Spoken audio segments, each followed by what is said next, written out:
Hello guys, welcome to Nimi technical channel changing the way of learning. और स्वागत है आप सभी का निमी टेक्निकल चैनल में। पानी को बर्फ बनने में वक्त लगता है, ढले हुए सूरज को निकलने में वक्त लगता है। थोड़ा धीरज रख, थोड़ा और जोर लगा, किस्मत के जंग लगे दरवाजे को खुलने में वक्त लगता है। जो तूने ठाना है वो कर दिखाएगा, रख यकीन, जब गरजे बादल तो उसे बरसने में वक्त लगता है।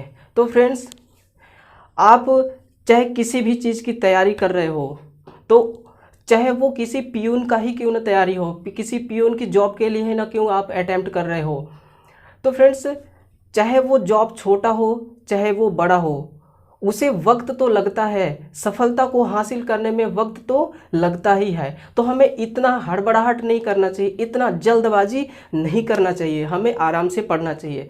तो फ्रेंड्स, ये एक प्यारा सा और एक बेहतरीन ही मोटिवेशनल आपके लिए।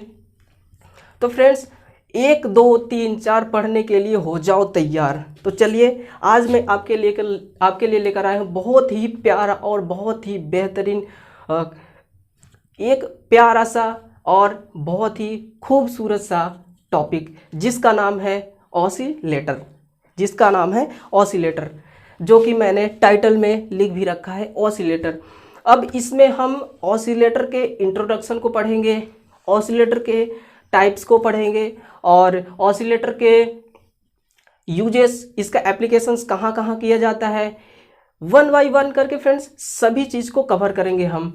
और ये एम्पलीफायर वर्क कैसे करता है वगैरह वगैरह सारा कुछ इसमें देखने वाले हैं। तो फ्रेंड्स, मैंने एम्पलीफायर का और ट्रांजिस्टर का, ठीक है, एम्पलीफायर और ट्रांजिस्टर का मैंने चैप्टर ख़त्म कर दिया है। वो दोनों का दोनों यूनिट ख़त्म हो चुका है।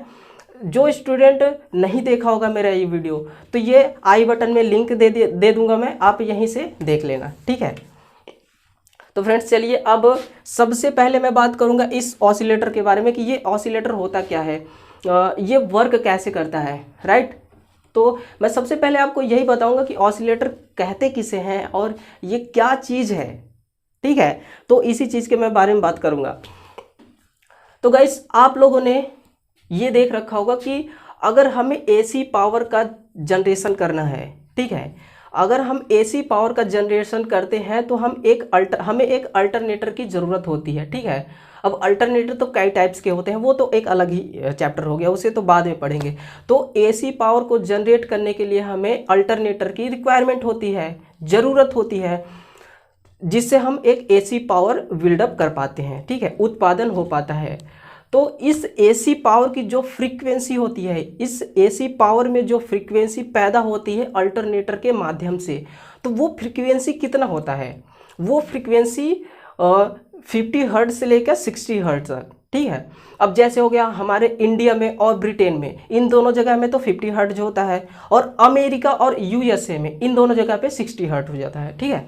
तो इतना कम फ्रीक्वेंसी होता है, जो कि बहुत ही कम है। और जो हमारा एक इलेक्ट्रॉनिक सर्किट होता है, इस इलेक्ट्रॉनिक सर्किट में कुछ कंपोनेंट्स ऐसे भी लगे होते हैं जो कि इतने कम फ्रीक्वेंसी वाले पावर पे नहीं वर्क कर सकते, इनका संचालन, इनका प्रचालन नहीं हो पाता, ठीक है, ये ऑपरेट ही नहीं होंगे इतने कम फ्रीक्वेंसी में। तो फिर उन्हें कितना फ्रीक्वेंसी चाहिए ऑपरेट होने के लिए? तो मेरे भाइयों, उन्हें फ्रीक्वेंसी की रिक्वायरमेंट होती है किलो हर्ट्ज में, मेगा हर्ट्ज में, गीगा हर्ट्ज में, टेरा हर्ट्ज में, यानी कि इतनी very large, very high frequency की ज़रूरत होती है हमारे जो इलेक्ट्रॉनिक्स कंपोनेंट्स होते हैं, ठीक है। तो इलेक्ट्रॉनिक कंपोनेंट्स में इतना हाई फ्रीक्वेंसी के पावर आएगी कहाँ से? हमारा अल्टरनेटर, हमारा जो एसी जनरेटर है, वो तो बस इतना ही पावर जनरेट कर पा रहा है जिसके अंदर सिर्फ 50 हर्ट्ज ही फ्रीक्वेंसी होती है। तो हमें एक ऐसा पावर की ज़रूरत होती है, एक ऐसे एसी पावर की ज़रूरत होती है जिसकी फ्रीक्वेंसी मेगा हर्ट्ज में हो, किलो हर्ट्ज में हो, ठीक है। हाई फ्रीक्वेंसी वाला पावर जनरेट करने के लिए हम ऑसिलेटर का यूज करते होंगे। उम्मीद करता हूँ कि आप लोगों को बिल्कुल समझ में आ गया होगा, राइट, ठीक है। मैं इतना सिंपल तरीके से आपको समझाया, आपको समझ में आ ही गया होगा, ठीक है, उम्मीद करता हूँ आ गया होगा। फ्रेंड्स, अगर मैं आपको बात करूँ दूसरे भाषा में, तो इसका एक दूसरा डेफिनेशन भी होता है। इसका दूसरा डेफिनेशन ये होता है कि जैसे कि हमारा ऑसिलेटर, ये हमारा ऑसिलेटर मेरा एक इलेक्ट्रॉनिक डिवाइस है। क्या है? इलेक्ट्रॉनिक डिवाइस है। ऑसिलेटर को किसी इनपुट पावर यानी कि किसी इनपुट सिग्नल्स की ज़रूरत नहीं होती है। देखिए हमारे जितने भी कंपोनेंट्स होते हैं ना, इन्हें जब तक हम इनपुट सिग्नल्स नहीं देंगे, सिग्नल्स का मतलब होता है कि सप्लाई देना इनपुट में, ठीक है। तो बहुत हमारे लगभग 99% ऐसे इक्विपमेंट हैं, ऐसे कंपोनेंट्स हैं, चाहे वो इलेक्ट्रिकल के हो चाहे वो इलेक्ट्रॉनिक्स के हो, उन्हें ऑपरेट होने के लिए इनपुट सिग्नल्स की ज़रूरत होती है, इनपुट सिग्नल की रिक्वायरमेंट होती है। लेकिन ऑसिलेटर हमारा एक ऐसा इलेक्ट्रॉनिक सिस्टम है, एक ऐसा इलेक्ट्रॉनिक कंपोनेंट्स है जिसे इनपुट सिग्नल्स की कोई आवश्यकता नहीं पड़ती, ठीक है। ये एक बहुत ही इम्पोर्टेंट चीज़ बताऊं मैं कि एक ऑसिलेटर को किसी इनपुट सिग्नल की रिक्वायरमेंट नहीं होती है, ठीक है ना। तो फिर ये इसका काम तो फ्रीक्वेंसी उत्पन्न करना है। तो फिर जैसे अल्टरनेटर मेरा होता है, उसे इनपुट सिग्नल की ज़रूरत होती है ना, उसमें बॉयलर वगैरह होता है। जब मैं वो यूनिट स्टार्ट करूँगा ना, तो बिल्कुल बहुत ही अच्छे तरीके से कंप्लीट करवा दूंगा, कवर कराऊंगा, ठीक है। तो उसकी बात अभी मैं ज़्यादा नहीं करूँगा, लेकिन थोड़ा सा ये कंपैरिजन करूँगा ज़रूर कि जैसे हमारा अल्टरनेटर होता है, उसको अल्टरनेटर को क्या होता है कि इनपुट सिग्नल की ज़रूरत होती है। अब इनपुट सिग्नल जैसे हो गया मेरा टरबाइन हो गया, ठीक है ना, टरबाइन की ज़रूरत पड़ती है, और टरबाइन बॉयलर ये सारा कुछ चीज़ लगा होता है वहाँ, ठीक है। तो इसके बारे में बाद में बात करेंगे। लेकिन ये जो हमारा ऑसिलेटर होता है ना, इसे किसी इनपुट सिग्नल की ज़रूरत नहीं पड़ती है। तो फिर ये पावर इतना हाई फ्रिक्वेंसी वाला कैसे बिल्डअप कर लेती है? तो फ्रेंड्स इसके अंदर एक कैपेसिटर लगा होता है, दो सोर्सेस लगे होते हैं। क्या लगा होता है? दो सोर्सेस लगे होते हैं, सप्लाई सोर्सेस, ठीक है ना। तो ये सप्लाई सोर्स जो होता है हमारा, तो ये कौन कौन सा हो सकता है? सप्लाई सोर्स पहला हो गया मेरा, बैटरी भी एक सप्लाई सोर्स ही है, राइट। और मेरा कैपेसिटर भी एक सप्लाई सोर्स होता है, ठीक है ना। तो ये दो सप्लाई सोर्सेस लगे होते हैं इस ऑसिलेटर के अंदर, ठीक है। तो ये क्या करता है कि ऑसिलेटर हमारा बिना इनपुट पावर लिए ही आउटपुट में हमें एक ऐसा फ्रीक्वेंसी जनरेट करके देता है जिसका मान बहुत ही हाई होता है, ठीक है ना।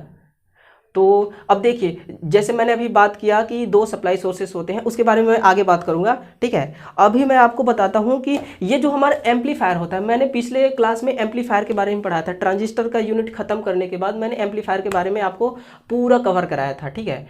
तो जो स्टूडेंट एम्पलीफायर के बारे में नहीं पढ़ा होगा, नहीं मेरा वीडियो देखा होगा, तो मैं डिस्क्रिप्शन में इसका लिंक दे दूंगा, आप वहाँ से आसानी से देख सकते हैं, ठीक। तो हाँ, बात यहाँ हो रही थी कि एम्पलीफायर, तो एम्पलीफायर जो हमारा होता है, वो एम्पलीफायर और ये ऑसिलेटर, इन दोनों का जो फंक्शंस होता है, इनके काम करने का जो तरीका होता है, सिस्टम होता है ना, वो सिस्टम बिल्कुल अगर इन दोनों के बीच कंपैरिजन किया जाए ना, तो समथिंग सेम होता है, ठीक है। तो इसका फंक्शन क्या होता है? सेम होता है, लेकिन इसके बीच एक बहुत बड़ा डिफरेंस होता है। तो मेरे प्यारे साथियों, वो मैं डिफरेंस क्या है बता रहा हूँ। वो डिफरेंस ये होता है कि एम्पलीफायर इनपुट में सिग्नल्स लेता है, ठीक है, इनपुट सिग्नल लेता है एम्पलीफायर, लेकिन हमारा इनपुट सिग्नल ऑसिलेटर बिल्कुल भी कतई नहीं लेता। ये बिना इनपुट सिग्नल्स के ही ऐसी पावर जनरेट करता है जिसकी फ्रीक्वेंसी हाई होती है, लेकिन एम्पलीफायर जो होता है उसको इनपुट सिग्नल्स की ज़रूरत होती है, ठीक है। ये इसका बहुत बड़ा अंतर होता है, ठीक। यहाँ तक किसी को कोई दिक्कत नहीं, नो डाउट। चलिए ओके। तो फ्रेंड्स, अगर मज़ा आ रहा हो पढ़ने में, तो फ्रेंड्स इस वीडियो को लाइक कर दीजिए। बस आपसे मुझे एक लाइक ही चाहिए और कुछ भी नहीं चाहिए। मैं इस लाइक के बदले में ना आप जितना कहोगे, आपके रिक्वायरमेंट के हिसाब से मैं आपको थ्योरी पूरा कवर कराने वाला हूँ, ठीक है। एक बार ये मेरी एक थोड़ा सा जेन्युइनली प्रॉब्लम है, उस प्रॉब्लम की वजह से मैं क्वेश्चन सॉल्व नहीं करवा पा रहा हूँ। नहीं तो मैं 80% मैं थ्योरी से आपको कंप्लीट कराऊंगा, बाकी बचत 20%, तो इस 20% को मैं क्वेश्चनों के माध्यम से सॉल्व करा दूंगा, ठीक है। तो मैं वो बहुत जल्दी कोशिश करूंगा कि मैं क्वेश्चन भी आपके सामने लेकर हाजिर हूँ। तो ठीक है, यहाँ तक किसी भी स्टूडेंट को कोई दिक्कत नहीं? हाँ जी, कोई स्टूडेंट को कोई दिक्कत नहीं, ठीक है। ये तो हो गया मेरा ऑसिलेटर का इसका एक प्यारा सा डेफिनेशन, और एक मैंने इसका अंतर भी बता दिया, इसका वर्क भी बता दिया। ठीक है फ्रेंड्स, अब मैं आपको बताने वाला हूँ, मैं अगर बात करूँ ऑसिलेटर के प्रिंसिपल की, किसकी, ऑसिलेटर के प्रिंसिपल की। तो ऑसिलेटर का प्रिंसिपल होता क्या है, मैंने अभी जस्ट पहले बताया था आपको कि ऑसिलेटर में दो सप्लाई सोर्सेस होते हैं, यानी कि दो सप्लाई स्रोत होता है। अब उसके बारे में मैं बात करूंगा। ठीक है, तो वो स्रोत कौन कौन सा होता है, दो सप्लाई स्रोत होता है, एक होता है बैटरी और एक होता है कैपेसिटर। ठीक है, तो इस सप्लाई सोर्स से जो हमें एनर्जी मिलती है वो एनर्जी कैसी होती है, वो गतिज एनर्जी होती है। ठीक है ना। अब आप कहोगे कि जी आपने तो बोला था कि ऑसिलेटर को किसी सप्लाई की जरूरत नहीं पड़ती, तो अब सप्लाई सोर्सेस की क्या जरूरत पड़ गई। मेरे प्यारे भाइयों देखिए, मैं आपको अच्छे से समझाता हूं। ठीक है, क्या होता है कि ये जो ऑसिलेटर होता है ना, ये ऑसिलेटर सिंगल ऑसिलेटर नहीं होता, ये सर्किट में लगा होता है, इलेक्ट्रॉनिक सर्किट में लगा होता है।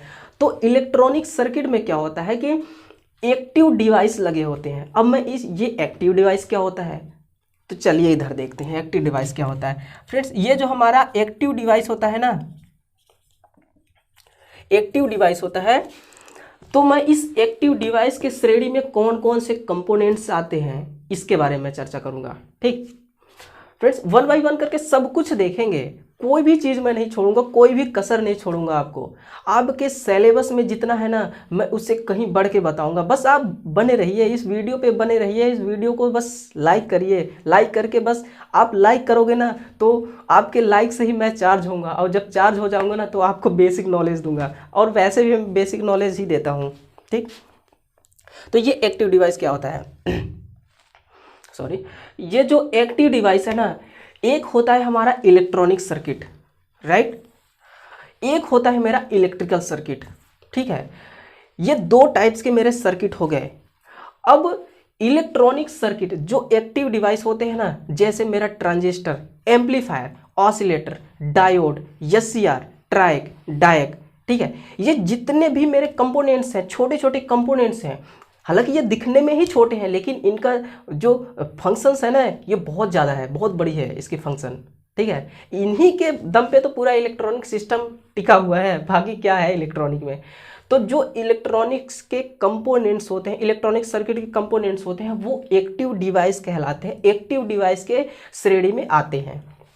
ठीक है, मैं इनका नाम लिखा देता हूँ एक्टिव डिवाइस। जैसे हो गया मेरा ट्रांजिस्टर,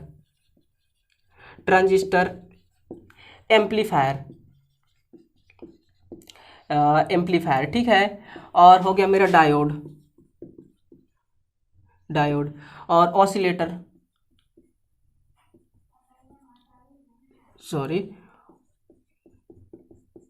ऑसिलेटर हो गया। क्या क्या हो गया, ट्रांजिस्टर, एम्पलीफायर, डायोड और ऑसिलेटर।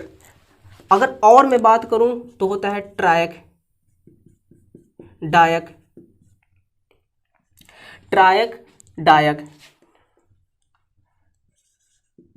ठीक, और होता है मेरा ट्रायक हो गया, डायक हो गया, एससीआर, थायरिस्टर। इतने सारे ये जो कंपोनेंट्स है ना, ये कंपोनेंट्स किस कैटेगरी में आएंगे, ये क्या कहलाएंगे, ये एक्टिव डिवाइस कहलाएंगे। क्या कहलाएंगे, एक्टिव डिवाइस। और फ्रेंड्स, ये डिवाइस क्या होता है, ये डिवाइस के बारे में मैं अभी आपको नहीं बताऊंगा। क्यों, क्योंकि अगर मैं अभी बता दिया तो आपके मन में थोड़ा सा कंफ्यूजन आएगा। ठीक है ना, मैं इसको जब मोटर पढ़ाने लगूंगा ना, मशीन, उस टाइम में बताऊंगा कि ये डिवाइस क्या होता है, डिवाइस और मशीन में क्या डिफरेंस होता है। ठीक है, इसलिए मैं यहाँ पे नहीं बताऊंगा। आप लोग भी ध्यान रखना कि जब मैं मोटर का चैप्टर यानी कि मोटर का यूनिट जब स्टार्ट करूँ तो आप याद दिलाना कि आपने बोला था डिवाइस के बारे में बताने की। हालांकि मुझे याद रहेगा, लेकिन जैसे कि बाय द वे कभी भूल आ गया तो क्या गारंटी है। ठीक है, तो एक्टिव डिवाइस हो गया। एक्टिव डिवाइस के अंतर्गत ये सारे हमारे छोटे कंपोनेंट्स आएंगे। अब एक्टिव डिवाइस के बाद हमारे एक आता है रिएक्टिव डिवाइस।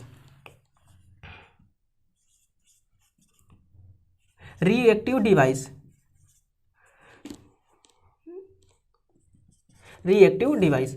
अब मैंने अभी आपको बताया था एक इलेक्ट्रॉनिक सर्किट होता है, एक इलेक्ट्रिकल सर्किट। तो इलेक्ट्रॉनिक सर्किट के जितने भी कंपोनेंट्स होंगे वो एक्टिव डिवाइस के रिलेटेड आएंगे, एक्टिव डिवाइस कहलाएंगे भी। और जो हमारा इलेक्ट्रिकल सर्किट होता है, विद्युतीय परिपथ होता है, वो विद्युतीय परिपथ के अंतर्गत हमारे जो विद्युतीय सर्किट में लगने वाले कंपोनेंट्स हैं वो सारे आते हैं। जैसे जो हमारे तीनों पैरामीटर्स हैं, ये हो गया, ठीक है, आर एल सी, ये तीनों पैरामीटर्स हो गए, ठीक। ये तीनों पैरामीटर्स हमारा रिएक्टिव डिवाइस के अंतर्गत आएगा, ठीक। तो ये हो गया मेरा रिएक्टिव डिवाइस का और एक्टिव डिवाइस के बीच में डिफरेंस क्या क्या होता है। चलिए मैं यहाँ पे लिख भी देता हूँ आर एल और सी, ठीक है। आर एल सी ये तीनों पैरामीटर्स हैं, क्या है, पैरामीटर्स। यहाँ तक किसी को कोई प्रॉब्लम नहीं? हाँ जी, कोई प्रॉब्लम नहीं। चलिए ठीक है, आ रहा है ना मज़ा इस सेशन में। फ्रेंड्स मैं आपको इलेक्ट्रॉनिक्स का पूरा कवर कराने वाला हूँ, एक भी पार्ट्स नहीं छोड़ूंगा। आप लोगों से मेरा बस एक इतना ही गुजारिश है कि ये इलेक्ट्रॉनिक्स यानी कि ये जो इलेक्ट्रॉनिक सर्किट है ना, इस इलेक्ट्रॉनिक्स को आपको ना पूरा देखना पड़ेगा, स्टार्टिंग से लेके एंड तक देखना पड़ेगा, तभी आपके दिमाग में ये घुसेगा। वरना आप थोड़ा सा वीडियो देख के भाग जाओगे ना तो मेरा तो कुछ नहीं होने वाला है। बाकी जितने स्टूडेंट हैं वो पढ़ेंगे मन लगा के, ध्यान लगा के और पूरा डिसिप्लिन के साथ। अगर आप वीडियो छोड़ के जाते हो तो घाटा आपका होगा, ठीक है। तो मैं भी चाहता हूं कि घाटा किसी का ना हो, ठीक है। तो मेरे यही आपसे गुजारिश है कि वीडियो को पूरा स्टार्ट से लेके पूरा एंड तक देखें। समय नहीं है आपके पास, कोई बात नहीं, आप बाद में देख लेना, लेकिन देखना जरूर, ठीक है। यहाँ तक तो किसी को कोई डाउट नहीं, कोई डाउट नहीं। चलिए अब और आगे बढ़ते हैं फ्रेंड्स। थोड़ा और स्पीड से मैं आपको बताऊं या फिर स्पीड सही है? ओके।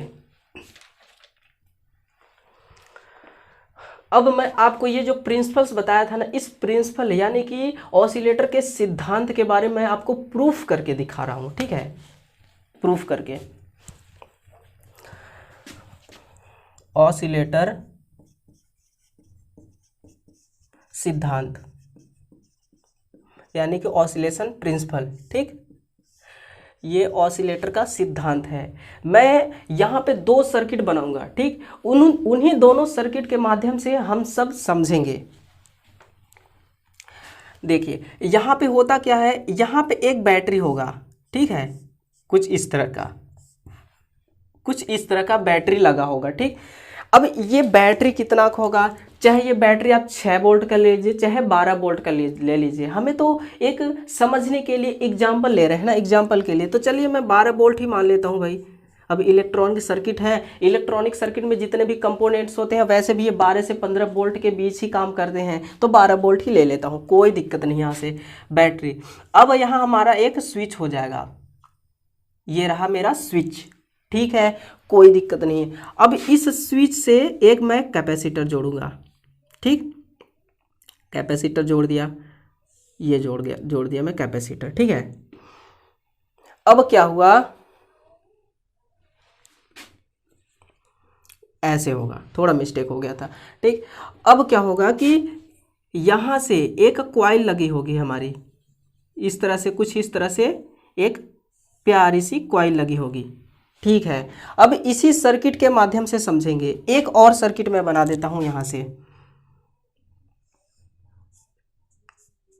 ये लीजिए, ये भी 12 वोल्ट की ही है मेरी बैटरी, ठीक है। और यहाँ पे एक स्विच लगा दिया, ये बैटरी कैपेसिटर हो गई, और ये हो गया मेरा इंडक्टर कॉइल, ठीक है।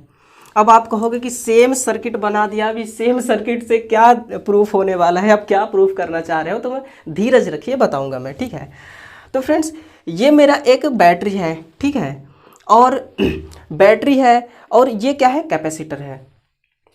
सबसे पहले ये जो बैटरी है ना, ये जो कैपेसिटर है, इस अभी तो ये ओपन सर्किट है, ठीक है, ओपन सर्किट है, इसमें कोई करंट का फ्लो नहीं हो रहा है, कोई वोल्टेज नहीं आ रहा है, ठीक है ना। तो अभी इस स्विच को मैं इधर कनेक्ट करता हूं, ये सर्किट, ये इंडक्टर वाली सर्किट तो मेरी अभी ओपन है, ठीक, खुली हुई है, ठीक ना। और खुली हुई है, और ये जो कैपेसिटर और बैटरी है ये दो सप्लाई सोर्सेस हैं। सप्लाई स्रोत के बारे में मैंने बताया था अभी, दो सप्लाई स्रोत है। ये ऑसिलेटर का ही डायग्राम बना के मैं समझा रहा हूँ आपको कि ऑसिलेटर वर्क कैसे करता है, ठीक है। तो क्या होता है कि ये जब हम ये स्विच को मैंने इधर कनेक्ट कर दिया, ये सर्किट हमारी क्लोज होगी, सर्किट क्लोज होगी। मेरे प्यारे साथियों, अब क्या होगा, यहाँ से धारा का प्रवाह होना चालू हो जाएगा, यानी कि वोल्टेज यहाँ से जाएगा यहाँ।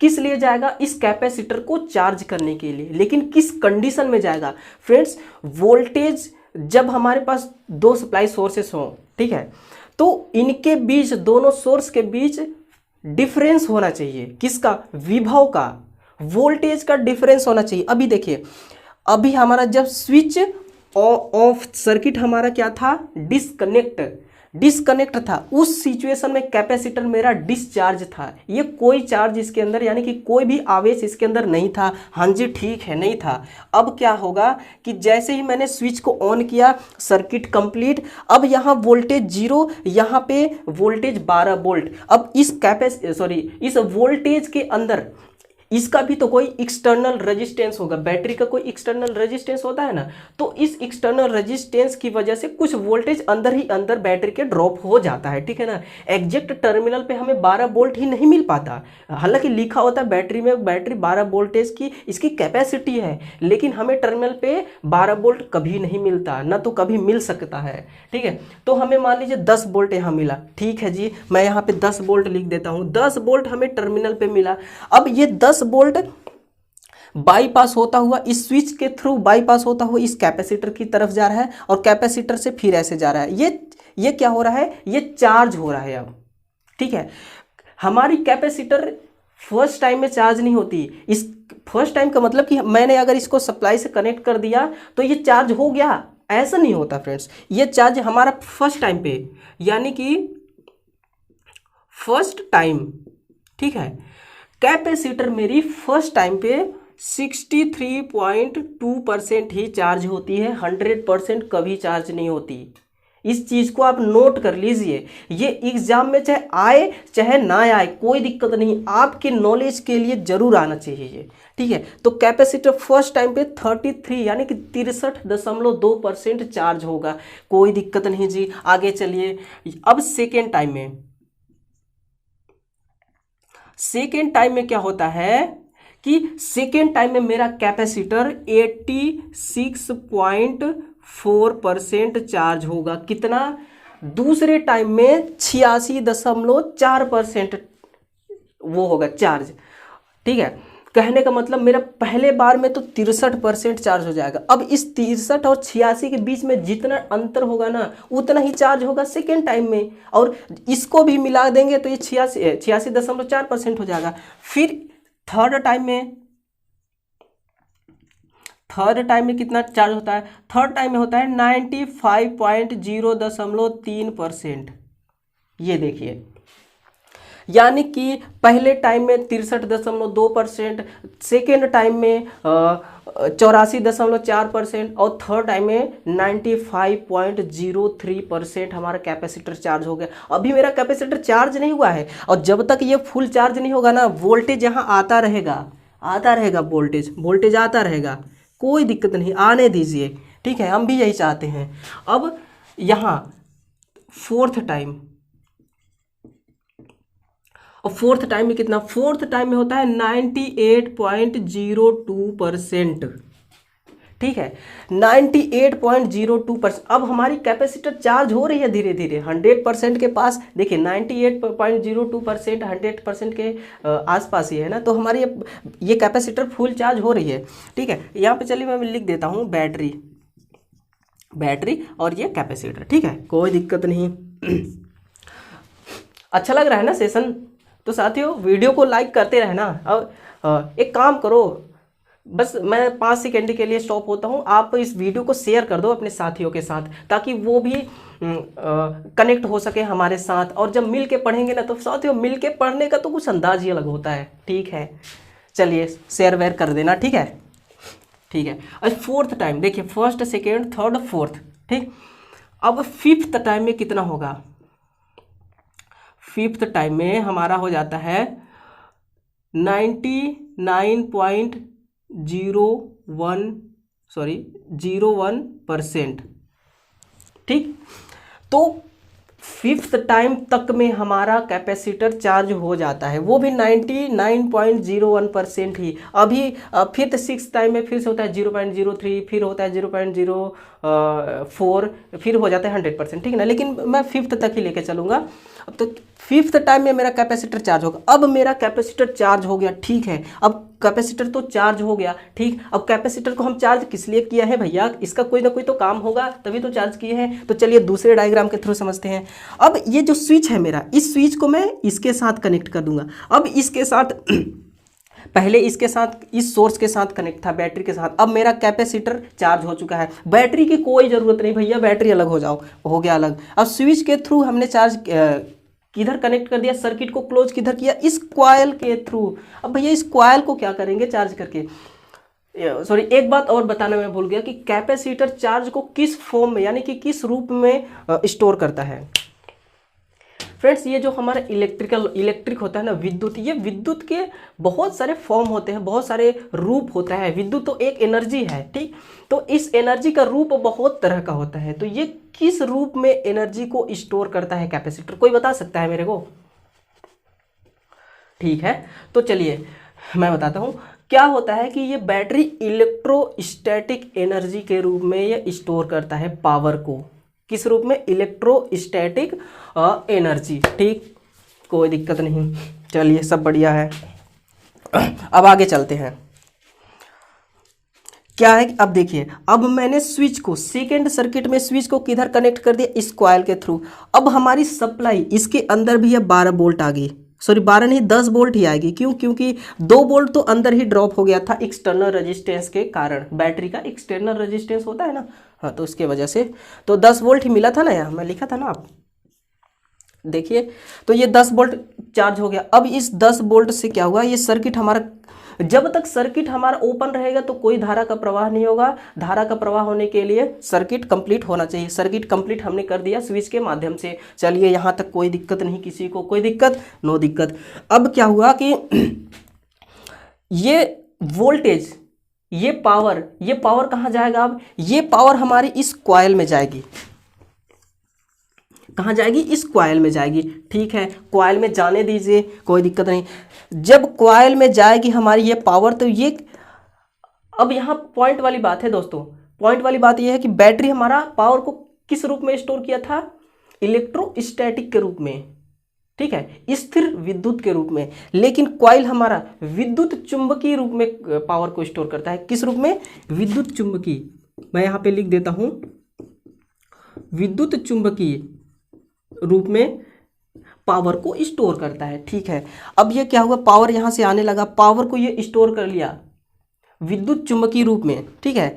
अब विद्युत चुंबकीय रूप में स्टोर हो गया ना, तो यहाँ से एक बैक ईएमएफ जनरेट हो जाता है। क्या जनरेट होता है? बैक ईएमएफ, ठीक, बैक ईएमएफ जनरेट हो जाता है। जब ये हमारी कैपेसिटर डिस्चार्ज होने लगती है ना, तो इसके द्वारा, इस कॉइल के द्वारा जो वोल्टेज जनरेट हुआ है, तो यही वोल्टेज पुनः से जाने लगता है इस कैपेसिटर में। तो फिर से ये कैपेसिटर चालू हो जाता है और ये सिलसिला चलता रहता है, ठीक है।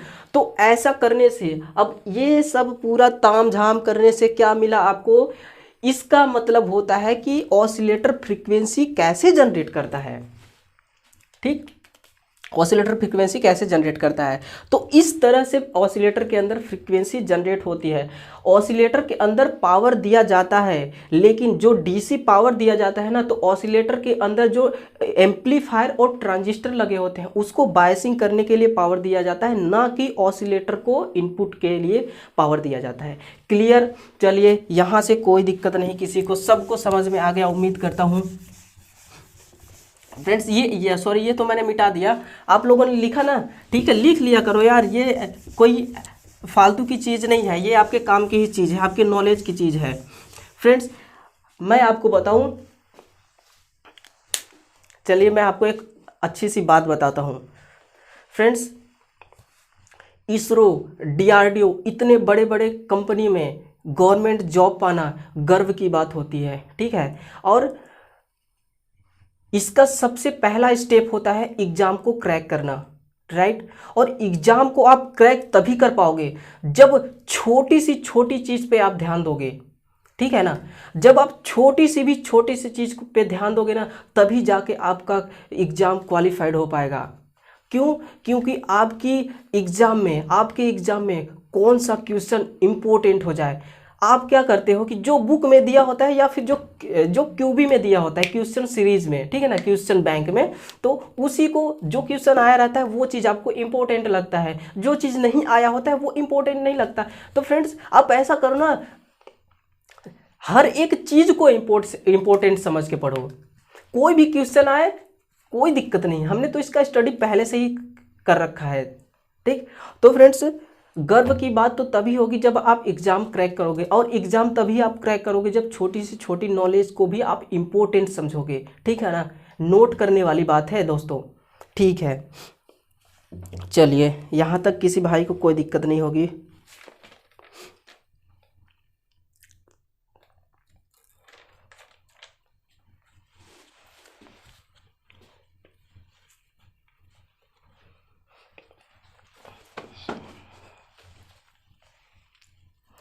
अब मैं आपको बताने वाला हूँ कि जो हमारा ऑसिलेटर होता है, ये ऑसिलेटर कितने स्टेज पे काम करता है। सॉरी कुछ तो अभी रह गया, सॉरी फ्रेंड्स। ये जो मैं अभी सर्किट बनाया था आपके लिए ना, इस सर्किट से क्या उत्पन्न होता है, फ्रीक्वेंसी उत्पन्न होता है। ऑसिलेटर क्या उत्पन्न करता है, फ्रीक्वेंसी उत्पन्न करता है, ठीक है ना। फ्रीक्वेंसी उत्पन्न करता है, वो भी बहुत हाई मान की फ्रीक्वेंसी उत्पन्न करता है। लेकिन इसके थ्रू, इस सर्किट के थ्रू जो मैंने अभी एल और सी के द्वारा, यहाँ पे एक कॉइल लगा था ना, कॉइल इंडक्टर हो गया, एक कैपेसिटर, इसके माध्यम से जो हमारा ऑसिलेटर फ्रीक्वेंसी उत्पन्न करता है। तो ये फ्रीक्वेंसी कैसा होता है, ये फ्रीक्वेंसी डैम्प्ड फ्रीक्वेंसी होती है। कैसी फ्रीक्वेंसी हो, तो डैम्प्ड, कुछ इस तरह का, ठीक है। ये कैसी फ्रीक्वेंसी है, मेरी डैम्प्ड फ्रीक्वेंसी, ठीक, डैम्प्ड फ्रीक्वेंसी। अब देखिए इसमें पावर के लॉसेस कितना ज्यादा हो रहे हैं। देखिए यहां से कितना है, ये हमारा जैसे कि देख लीजिए, एक चीज मैं आपको बता रहा हूं कि ऑसिलेटर हमारा एक ऐसा पावर जनरेट करता है, एक करंट और वोल्टेज, इस तरह का करंट और वोल्टेज को जनरेट करता है जिसकी फ्रीक्वेंसी मैक्सिमम होती है। अगर मैक्सिमम फ्रीक्वेंसी वाली करंट की बात करूं तो Im बराबर हो जाता है, Im साइन ओमेगा टी, ठीक है ना। ये करंट के लिए है, किसके लिए, करंट के लिए। तो इसका देखिए मैक्सिमम करंट, इसका मैक्सिमम करंट कौन है, ये है पीक करंट जिसको बोलते हैं, शिखर मान, ठीक है ना। अब देखिए पहले तो यहाँ आया, फिर कहाँ चला गया, फिर ये आ गया, फिर ये, इसी तरह से ये आया, फिर इतना कम हो गया, फिर इतना कम हो गया। यानी कि इसके द्वारा जो एल और सी अगर सर्किट में लगा हुआ है ना, उस सर्किट का नाम होता है टैंक सर्किट। कौन सा, टैंक सर्किट। और अभी जो मैंने सर्किट बनाया था उसमें एल और सी लगा था, वो भी एक टैंक सर्किट है। प्योर टैंक सर्किट की वजह से जो फ्रीक्वेंसी जनरेट होता है वो फ्रीक्वेंसी डैम्प्ड फ्रीक्वेंसी जनरेट होता है, ठीक है ना। ये रहा डैम्प्ड फ्रीक्वेंसी। कहने का मतलब कि स्टार्टिंग में देखिए कितना हाई मान का फ्रीक्वेंसी जनरेट हुआ, लेकिन कुछ ही टाइम इस फ्रीक्वेंसी का मान धीरे धीरे कम होने लगा, देखिए घटने लगा। और एक टाइम ऐसा आएगा कि ये घटते घटते बिल्कुल जीरो हो जाएगा, एक टाइम ऐसा आएगा कि बिल्कुल जीरो हो जाएगा, ठीक है। लेकिन तो हमेशा हमें एक टाइम के लिए फ्रीक्वेंसी हाई नहीं चाहिए, हमें ऐसा फ्रीक्वेंसी चाहिए जो एनी टाइम के लिए हाई हो, एनी टाइम के लिए मैक्सिमम हो। अगर मैं करंट की बात करूं, ठीक है ना, ऑसिलेटर ऑसिलेटर करंट और वोल्टेज ऐसा जनरेट करता है जिसका मैक्सिमम फ्रीक्वेंसी वाला करंट वोल्टेज हो, ऐसा पावर जनरेट करता है। यानी कि इस तरह का करंट और वोल्टेज का उत्पादन करता है ऑसिलेटर कि जिस करंट और वोल्टेज का फ्रीक्वेंसी मैक्सिमम हो, ठीक। तो ये उसका एक छोटा सा सूत्र है, I am sine omega T. क्या है, I am sine omega T. अब ये आई एम क्या बताता है, आई एम मेरा बताता है मैक्सिमम करंट, ठीक है। तो फ्रेंड्स इसी तरह ये जिस तरह से ये करंट इसका मैक्सिमम करंट होता है ना, इसी तरह इसका वोल्टेज भी होता है कि Vm sin ओमेगा टी। उसमें करंट के बारे में बताया था, इसमें वोल्टेज के बारे में बताया था। बाकी थोड़ा सा यहाँ पे Im की जगह Vm हो गया है, बाकी सभी आंकड़ा वही है। साइन क्या बताएगा, साइन बताएगा फेज डिफरेंस। इसी तरह ओमेगा वेव की एंगुलर फ्रीक्वेंसी, यानी कि ये जो हमारी वेव फॉर्म चल रही है, ये जो हमारी वेव फॉर्म इसकी एंगुलर फ्रीक्वेंसी को बताएगा। और ये टाइम, ये जो हमारा टाइम चल रहा है ना इस फ्रीक्वेंसी की, तो इस टाइम को रिप्रेजेंट करेगा। ठीक है ना, यहाँ से सबको क्लियर हो गया। चलिए अब हम इसके स्टेज के बारे में बात करेंगे। किसके बारे में, स्टेज के बारे में, कि यानी कि हमारा जो ऑसिलेटर होता है ये कितने स्टेज में काम करता है। तो चलिए स्टेज के बारे में बात करते हैं फ्रेंड्स। एक होता है हमारा आरसी, ठीक है, आरसी ऑसिलेटर, एक आरसी ऑसिलेटर, एक होता है एलसी ऑसिलेटर। ठीक है ना, ये आरसी ऑसिलेटर और एलसी, जिस ऑसिलेटर सर्किट में रजिस्टर और कैपेसिटर लगा होगा वो ऑडियो फ्रीक्वेंसी के लिए उपयोग में किया जाएगा। ठीक है, और जिस ऑसिलेटर सर्किट में इंडक्टर और कैपेसिटर लगा होगा वो आरएफ यानी रेडियो फ्रीक्वेंसी में यूज किया जाएगा। आप इसको नोट कर लो। ठीक है, ये एग्जाम की दृष्टि से बहुत ही इंपॉर्टेंट है। अब फ्रेंड्स, अब मैं बात करूंगा इसके स्टेज के बारे में कि ऑसिलेटर कितने स्टेज पे वर्क करता है। तो पहला स्टेज होता है, सबसे पहला स्टेज मैं आपको बता रहा हूँ। चलिए मैं इसको रफ कर देता हूँ। पहला स्टेज होता है हमारा टैंक सर्किट। मैंने आपको बताया कि टैंक सर्किट कब बनता है, जब हम ऑसिलेटर के सर्किट में क्या लगा देते हैं तो वो टैंक सर्किट उसको कहने लगते हैं। जब उसमें हम एक कैपेसिटर और एक इंडक्टर L और C कनेक्ट कर देते हैं ऑसिलेटर की सर्किट में, तो वह बन जाता है टैंक सर्किट। तो टैंक सर्किट का पहला स्टेज कौन सा है, टैंक सर्किट। टैंक सर्किट में एक इंडक्टर लगा होता है, तो ये इंडक्टर लगा दिया मैंने। यहाँ पे एक कैपेसिटर लगा होता है, तो ये कैपेसिटर लगा दिया मैंने। अब देखिए यहाँ से ये हो गया L, ये हो गया C। इस टैंक सर्किट के थ्रू, इस टैंक सर्किट से फ्रीक्वेंसी जनरेट हुआ, उस फ्रीक्वेंसी को हम कहाँ दे देंगे, उस फ्रीक्वेंसी को हम देने वाले हैं एम्पलीफायर और ट्रांजिस्टर। ठीक है, एम्पलीफायर और ट्रांजिस्टर, ये एक सर्किट बना होगा और ये सर्किट इस टैंक सर्किट से कनेक्ट होगा। जितना ये टैंक सर्किट फ्रीक्वेंसी जनरेट, तो जितना ये टैंक सर्किट फ्रीक्वेंसी जनरेट करेगा, ठीक है ना, तो इसका आउटपुट में जो फ्रीक्वेंसी होगी उस फ्रीक्वेंसी को इनपुट के रूप में इस एम्पलीफायर को देना है। राइट, अब ये एम्पलीफायर क्या करेगा, जैसे कि ये 50 हर्ट्ज का फ्रीक्वेंसी जनरेट किया हमारा टैंक सर्किट, इस 50 हर्ट्ज की फ्रीक्वेंसी को हमने दे दिया, 50 हर्ट्ज की फ्रीक्वेंसी को दे दिया हमने एम्पलीफायर को इनपुट के रूप में। अब ये एम्पलीफायर क्या करेगा कि एम्पलीफाई करके इसको 50 मेगा हर्ट्ज में कन्वर्ट कर देगा, यानी इतने हाई मान की फ्रीक्वेंसी को इतने हाई मान की फ्रीक्वेंसी में बदल देगा। ठीक है ना, एम्पलीफाई करके। अब ये बदल दिया, अब यहाँ से क्या होता है, यहाँ पे एक फीडबैक सर्किट लगा होता है। क्या लगा होता है, फीडबैक सर्किट। इस फीडबैक सर्किट का क्या काम होता है, फीडबैक सर्किट।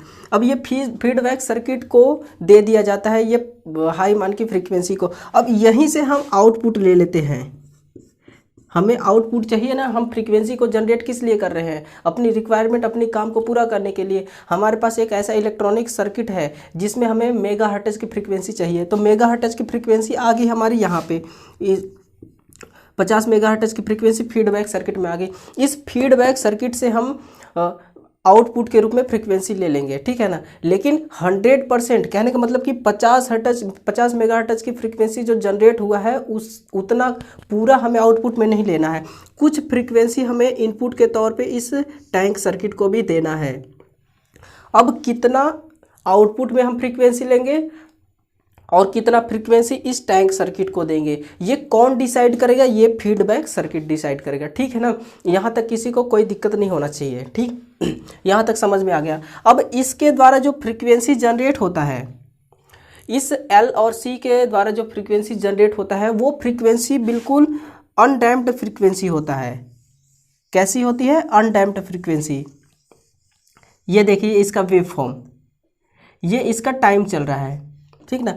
अब देखिए स्टार्टिंग में, जैसे कि ये स्टार्टिंग में 50 मेगाहर्ट्ज की फ्रीक्वेंसी, यहाँ से बात कर रहा हूँ मैं, ये तो 50 हर्ट्ज की तो फ्रीक्वेंसी जनरेट हुई, लेकिन मैं इसकी बात कर रहा हूँ एम्पलीफाई करने के बाद की। तो 50 हर्ट्ज की 50 मेगाहर्ट्ज की जो फ्रीक्वेंसी जनरेट हुई है ये जीरो टाइम पे, यानी कि फर्स्ट टाइम की अगर मैं बात करूँ, फर्स्ट टाइम में 50 मेगाहर्ट्ज की फ्रीक्वेंसी जनरेट किया, तो ये लास्ट टाइम में भी 50 मेगाहर्ट्ज की फ्रीक्वेंसी ही रहेगा, इसमें से कोई पावर लॉस नहीं होगा, ठीक है ना। क्यों नहीं होगा?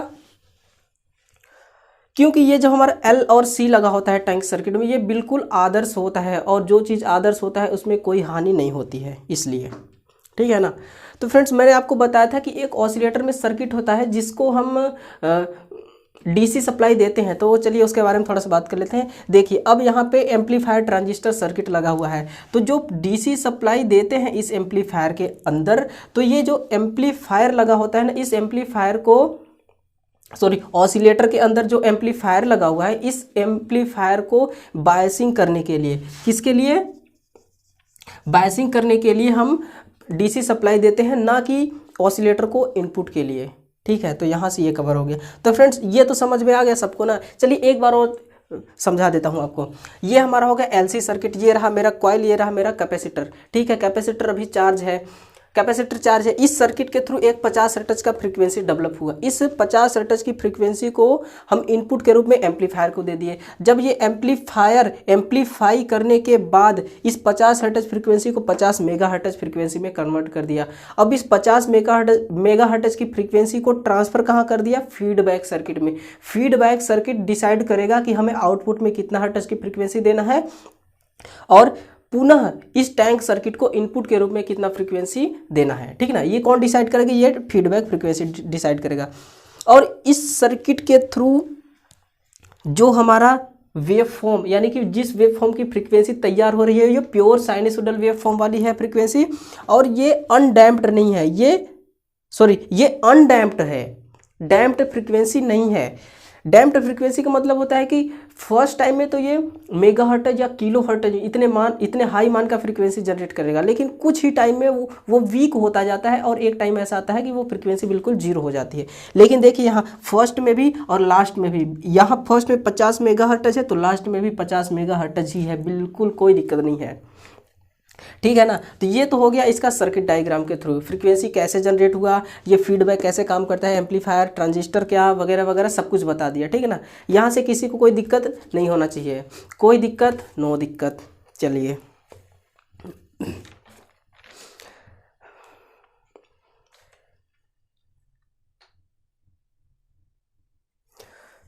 अब फ्रेंड्स मैंने आपको एक बात बोला था कि फेज डिफरेंस और फ्रीक्वेंसी के बारे में बताया था कि जब ये फ्रीक्वेंसी हमारी अनडैम्प्ड होगी कि डैम्प्ड फ्रीक्वेंसी होगी, ये किस पे डिपेंड करता है? ये फेज डिफरेंस पे डिपेंड करता है। इनपुट का फेज डिफरेंस यदि 360 अंश है तो आउटपुट में भी 360 अंश वाला ही फेज डिफरेंस होना चाहिए, ना कि उससे कम। यदि कम होगा तो उसका प्रभाव कहाँ पड़ेगा? इस फ्रीक्वेंसी पे, इस वेव फॉर्म वाली फ्रीक्वेंसी पे, ठीक है ना। और इसी तरह एक इनपुट का फ्रीक्वेंसी कहने का मतलब कि जैसे कि ये 50 हर्ट्ज की फ्रीक्वेंसी टैंक सर्किट हमारा जनरेट किया, तो 50 हर्ट्ज का ही फ्रीक्वेंसी एम्पलीफायर को मिलना चाहिए, ना कि कम, पॉइंट में भी कम नहीं होना चाहिए। अब देखिए ये जो एल और सी लगे होते हैं बिल्कुल आइडियल तरीके से होते हैं, ये कोई किसी भी पावर को लॉस नहीं करते। जब पावर लॉस नहीं होगा ना तो ये फ्रीक्वेंसी लॉस नहीं होगी, फ्रीक्वेंसी की हानि नहीं होगी। तो जितना फ्रीक्वेंसी उत्पन्न होगी उतना फ्रीक्वेंसी डायरेक्ट मिल जाएगी एम्पलीफायर को, ठीक है। तो एम्पलीफायर इनपुट और आउटपुट में दोनों में सेम ही होना चाहिए, यानी कि उत्पन्न हुआ 50 हर्ट्ज तो एम्पलीफायर को भी 50 हर्ट्ज ही मिलना चाहिए, सेम होना चाहिए, तभी ठीक रहेगा। नहीं तो अगर सेम नहीं रहेगा तो ये जो हमारा फ्रीक्वेंसी जनरेट हुआ है, ये फ्रीक्वेंसी में इसके मान चेंज हो जाएंगे, ठीक है ना। तो यहाँ तक किसी को कोई दिक्कत नहीं है ना। चलिए मैं अब आगे बढ़ता हूँ, इसको मिटा दूँ ना, आप लोगों ने नोट कर लिया? अब स्क्रीनशॉट ले लिया करो, जल्दी हो जाएगा, फिर बैठ के आराम से अपना डायग्राम वगैरह बनाते रहना, ठीक है। चलिए ले लीजिए स्क्रीनशॉट, साइड में हो गया मैं।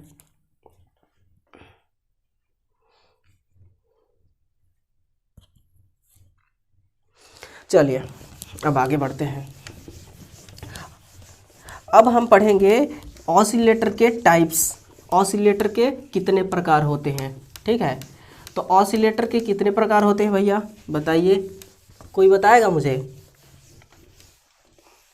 चलिए देख लेंगे अब ऑसिलेटर के प्रकार,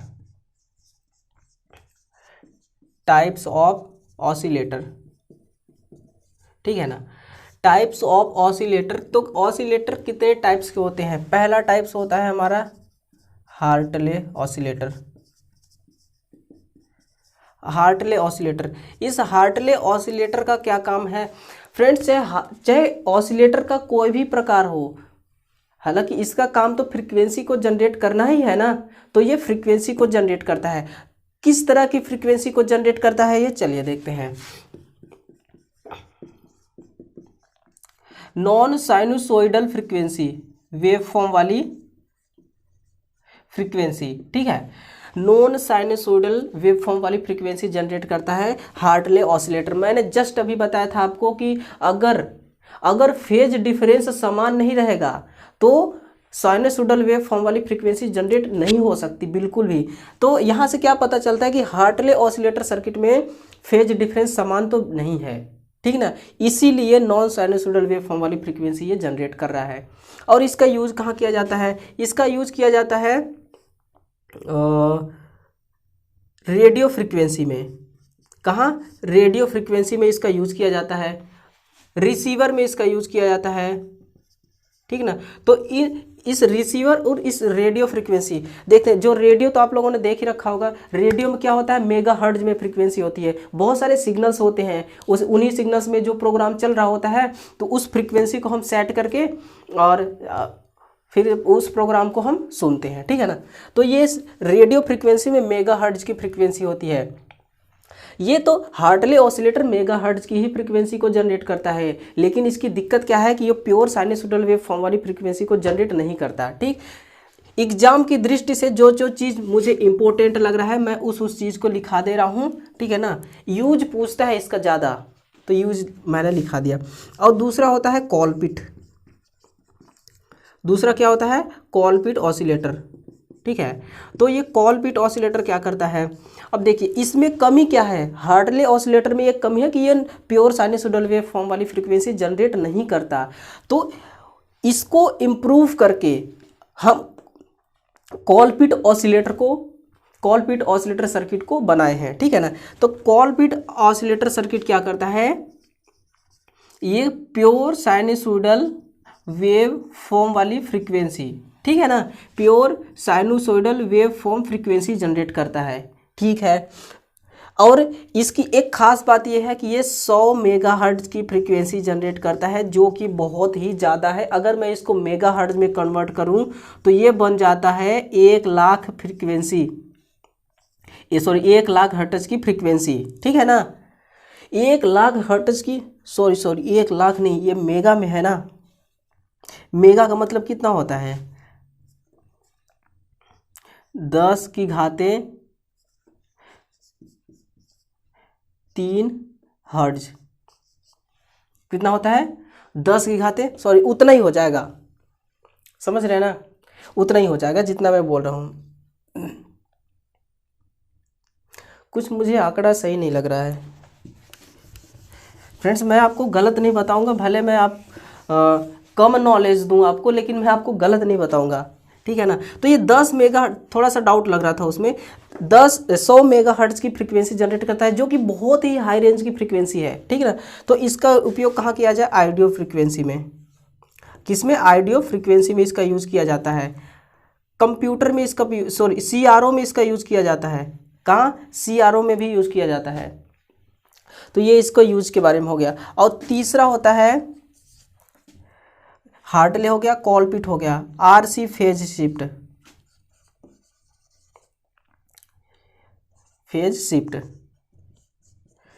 सर्किट। ठीक है, RC फेज शिफ्ट सर्किट का उपयोग कहाँ किया जाएगा? कोई बताएगा मुझे? इसका भी यूज किया जाता है CRO में, माइक्रो कंट्रोलर में, माइक्रो प्रोसेसर में, सेंसर में, ठीक है ना, इतना जगह। और पीसी में भी यूज किया जाता है। कहाँ? पीसी में भी यूज किया जाता है। तो इतने जगह इसका यूज किया जाता है, ठीक, एएफ एम्पलीफायर का। और इसके सर्किट की बात करूं मैं तो आप लोगों ने आईसी के बारे में पढ़ रखा होगा। आईसी के अंदर इलेक्ट्रॉनिक्स के छोटे छोटे कंपोनेंट्स लगे होते हैं ना, जो आकार के तो छोटे होते हैं लेकिन बहुत ही पावरफुल होते हैं, ठीक। तो इनका जो वर्किंग होता है ना, ये बहुत पावरफुल होता है। तो इसी तरह जिस तरह से आईसी होता है ना, आईसी का सर्किट, उसी तरह जस्ट ये हमारा आरसी फेज शिफ्ट वाला भी सर्किट होता है। आरसी फेज शिफ्ट का जो ऑसिलेटर सर्किट होता है वो भी आईसी के समान होता है, ठीक ना। यहाँ तक तो कवर हो गया फ्रेंड्स। ये तो इसके टाइप्स हो गए, 3 types, first Hartley's, second Colpitts और आरसी फेज शिफ्ट, ठीक है। यहाँ तक तो किसी को कोई दिक्कत नहीं, तो चलिए कोई दिक्कत नहीं। और एक बात और, जैसे कि कॉलपिट ऑसिलेटर हमारा 100 मेगाहर्ट्ज की फ्रीक्वेंसी जनरेट करता है, तो इसी तरह ये 100 किलो हर्ट्ज की फ्रीक्वेंसी, कितना, इस रेंज को आप याद रखना, ये रेंज एग्जाम में आ जाएगा और आपसे आता रहेगा, तो आप बिल्कुल धड़ल्ले के साथ एग्जाम को क्वेश्चन को सही करके आओगे, नहीं तो बस सोचते ही रह जाओगे कन्फ्यूज में। तो ये कॉलपिट ऑसिलेटर 100 मेगाहर्ट्ज की फ्रीक्वेंसी जनरेट करता है और RC phase shift 100 kilo hertz की, ठीक है ना। यहाँ से किसी को कोई दिक्कत नहीं, चलिए कोई दिक्कत नहीं। अब आगे बढ़ते हैं। ये तो यहाँ तो अब हो गया ख़त्म हमारा ऑसिलेटर का चैप्टर। अब हम बात करेंगे मल्टी वाइब्रेटर के बारे में। अब ये मल्टी वाइब्रेटर है क्या, चलिए देखते हैं इस मल्टी वाइब्रेटर के बारे में, ठीक है। मल्टी वाइब्रेटर, अब ये मल्टी वाइब्रेटर क्या होता है, मल्टी का मतलब क्या होता है, मल्टी का मतलब क्या होता है, सॉरी ये चल भी नहीं रहा है ढंग से। मल्टी का मतलब क्या होता है, और वाइब्रेटर, वाइब्रेटर, मल्टी का मतलब होता है अनेक, बहु, अनेक यानी एक से अधिक, अनेक। वाइब्रेटर का मतलब होता है कंपन करना, कंपन करना, ठीक है ना। मल्टी का मतलब होता है अनेक, वाइब्रेटर का मतलब होता है कंपन। यहाँ पे मैकेनिकली रूप से कंपन करके फ्रीक्वेंसी जनरेट किया जाता है उच्च मान वाली। ये भी एक तरह का एम्पलीफायर सर्किट ही होता है, सॉरी ऑसिलेटर सर्किट ही होता है, ठीक है ना। ये मल्टी वाइब्रेटर भी ऑसिलेटर सर्किट होता है। ऑसिलेटर भी तो फ्रीक्वेंसी जनरेट करता है और मल्टी वाइब्रेटर भी फ्रीक्वेंसी जनरेट करता है। फिर हमारा फिर ये मल्टी वाइब्रेटर को हम क्यों यूज में लिए, जब हमारा ऑसिलेटर के द्वारा ही हम फ्रीक्वेंसी जनरेट हो जाता, तो ये वाइब्रेशन के थ्रू बहुत ही उच्च मान की फ्रीक्वेंसी का जनरेट करता है।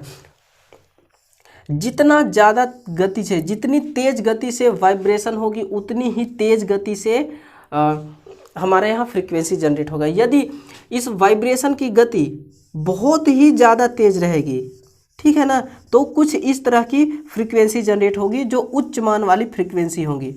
ये देखिए, अगर इस वाइब्रेशन की गति थोड़ी धीमी होगी तो ये फ्रीक्वेंसी कुछ इस तरह की जनरेट होगी, इस तरह से।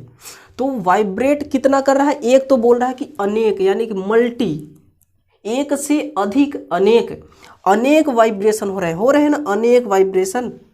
अगर मैं एक वाइब्रेशन तो हो रहा है लेकिन धीरे धीरे वाइब्रेशन हो रहा है। अगर धीरे धीरे वाइब्रेशन होगा तो देखिए वेव फॉर्म की जो लेंथ है, ये जो लेंथ है, ये लेंथ दूर हो जाता है, फिर फ्रीक्वेंसी का मान कम हो जाएगा।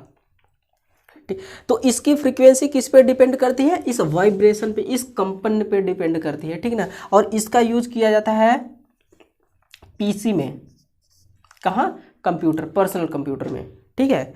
तो फ्रेंड्स ये तो रहा हमारा CRO और मल्टी वाइब्रेटर के बारे में, ठीक है।